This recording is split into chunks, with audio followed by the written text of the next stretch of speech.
حضرت سیدنا سالم فرماتے ہیں کہ ایک مرتبہ میں حضرت سیدنا مصری کے ساتھ لبنان کے پہاڑوں میں سفر پر تھا۔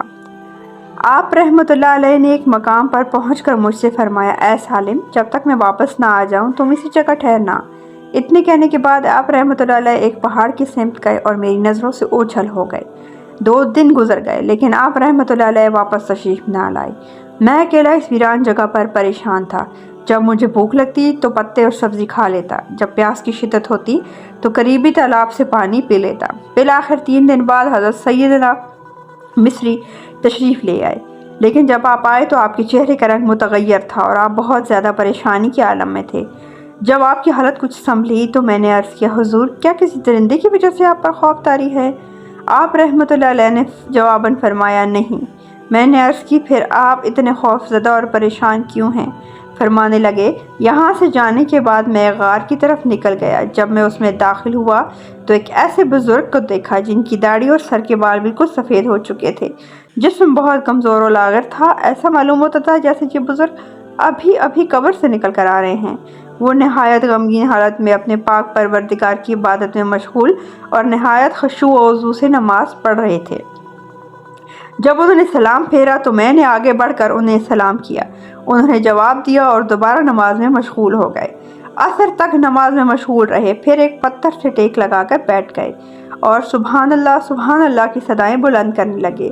انہوں نے مجھ سے کوئی بات نہ کی۔ بالآخر میں نے ہی ان سے عرض کیا، اللہ عز و جل آپ پر رحمت فرمائے، مجھے کچھ نصیحت فرمائیے اور میرے لیے اللہ عز و جل کی بارگاہ میں دعا کیجیے۔ اس بزرگ نے فرمایا، اے بیٹا، میں دعا کرتا ہوں کہ اللہ عز و جل تجھے اپنی سچی محبت اور اپنی قرب خاص کی دولت سے مالا مال فرمائے۔ اتنے کہنے کے بعد وہ بزرگ چپ ہو گئے۔ میں نے عرض کی، حضور، کچھ اور نصیحت فرمائیے۔ فرمایا، جس شخص کو اللہ عز و جل اپنی قرب کی دولت سے نوازتا ہے اسے 4 عظیم نعمتیں عطا فرماتا ہے۔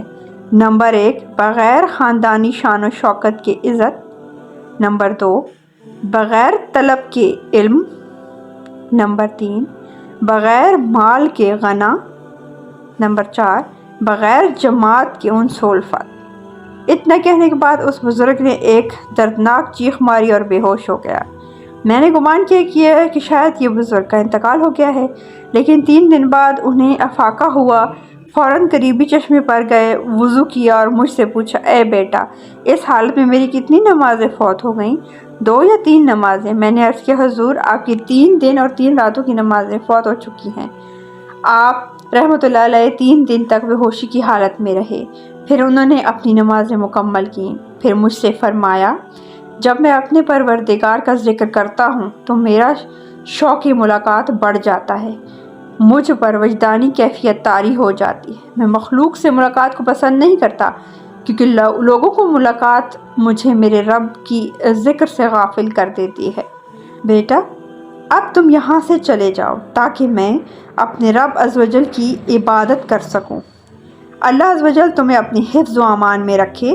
جب میں نے یہ سنا تو مجھے رونا آ گیا اور میں نے عرض کیا، حضور، میں مسلسل 3 دن آپ رحمۃ اللہ علیہ کی بارگاہ میں رہا ہوں، مجھے مزید کچھ نصیحت فرمائیے۔